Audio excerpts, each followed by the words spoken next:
Hello, I'm Arlen Huggins. I'm a Uncompahgre Watershed Partnership board member, and I'm only going to say that once, and also a Riverwatch volunteer. And I'm going to talk to you briefly about UWP and Riverwatch and water quality in our watershed. For UWP, water quality is the primary goal, and that we look to improve water quality in our watershed and also to improve and protect our river ecosystem. We have a lot of partners in doing this work, but the ones primarily related to water quality are the Colorado Department of Public Health and Environment, Trout Unlimited, Colorado Division of Reclamation, Mining and Safety, and some mining companies themselves. UWP is involved in numerous water quality activities. Some of the very simple ones are water river corridor cleanups. And some of the big ones are non-point source projects doing mine remediation work. And you can find some of these project locations in Figure 1. So the main focus of my talk is an activity we're involved in, which is Riverwatch.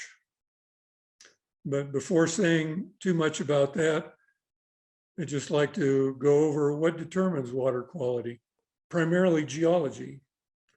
Water runs over rock, water runs over soil, things get deposited in the river, chemicals, metals.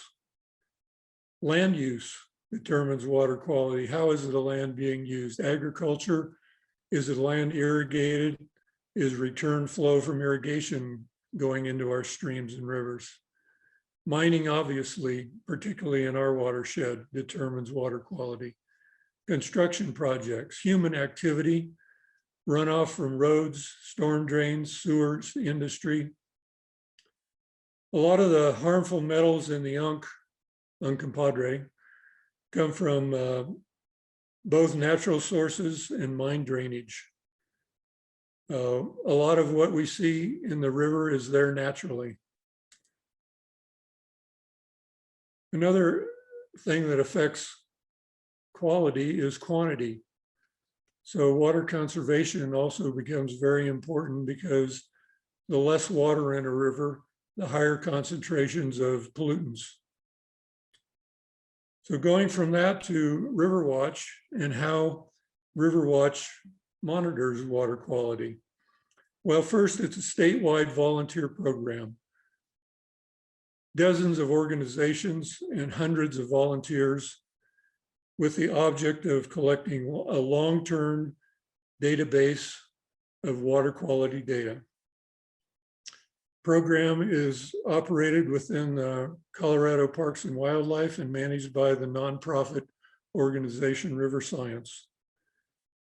Volunteers are primarily middle and high school students, but nonprofits like UWP also find volunteers and operate Riverwatch projects within their own basins. If you're a normal, average, everyday citizen, you can join Riverwatch if you have an interest in the health of your watershed. So Riverwatch operates this program by training the volunteers, providing all the sampling and lab equipment, help selecting the monitoring sites, applying strict quality controls to the data collected. Riverwatch on the Uncompahgre extends from near Red Mountain Pass all the way down to Delta. Within Ouray County, past and present sites are shown in my Figure 2. UWP currently has 5 Riverwatch volunteers, and we monitor 11 sites from Red Mountain Pass down to Cow Creek below the reservoir. We collect water samples monthly, and these samples are analyzed for temperature, pH, alkalinity, hardness, nutrients twice a year, and 13 different metals, many of which are pollutants which are harmful to aquatic life in the river. So given that we collect all this data, how is the data used?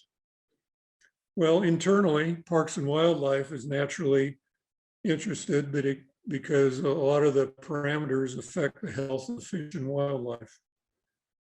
The Division of Public Health and Environment uses the data to establish water quality standards for drinking water, agriculture, recreation, and aquatic life. And if you look on my figure 3, you can see more details about standards and how they're determined by public health and environment. Another group within CDPHE is the Water Quality Control Commission.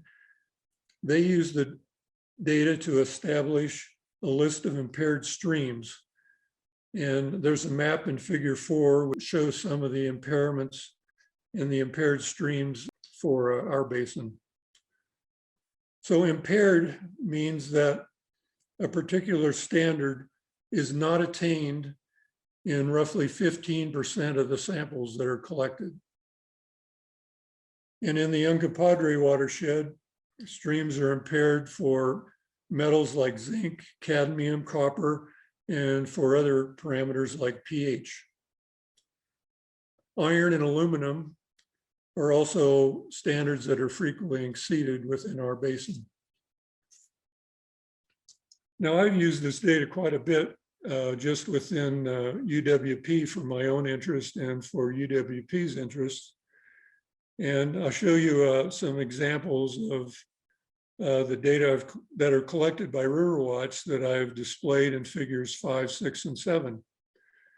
Figure 5 shows how alkalinity changes in the watershed from the top of the basin down to a site below the reservoir. And the graph shows averages for high flow in June. The higher alkalinity are in the lower parts of the basin, and this is good because alkalinity buffers the acidic water that comes into the basin from Red Mountain Creek. Figure 6 shows cadmium concentrations during June high flow and how it changes from high in the basin to low in basin. Cadmium is particularly harmful to aquatic life in certain concentrations, and it's generally exceeded above Ouray, but cleaner water coming in from Canyon Creek and other tributaries dilutes this, and generally below Ouray, standards are being met for cadmium. Figure 7 shows iron, for which our watershed is famous. And total iron, the standard for aquatic life, can be exceeded basically all the way down the watershed to the reservoir itself at different times of year. So that gives you a brief snapshot of Riverwatch and water quality in the basin, and just a brief summary of why this is, I think, particularly important, and Riverwatch in particular. No other organization collects a baseline data set. And without this data set, water quality changes can't be determined. And a good example of this was the Gold King spill on the Animas River. Riverwatch sites are located all the way down the Animas, and EPA would have not been able to determine when the water in the Animas was basically back to normal without the baseline Riverwatch data. UWP is reliant on this data. It uses its own data, but it's also reliant on Riverwatch data in its mine remediation studies. We would like to know, after a mine remediation, has the water quality below the mine actually changed for the good?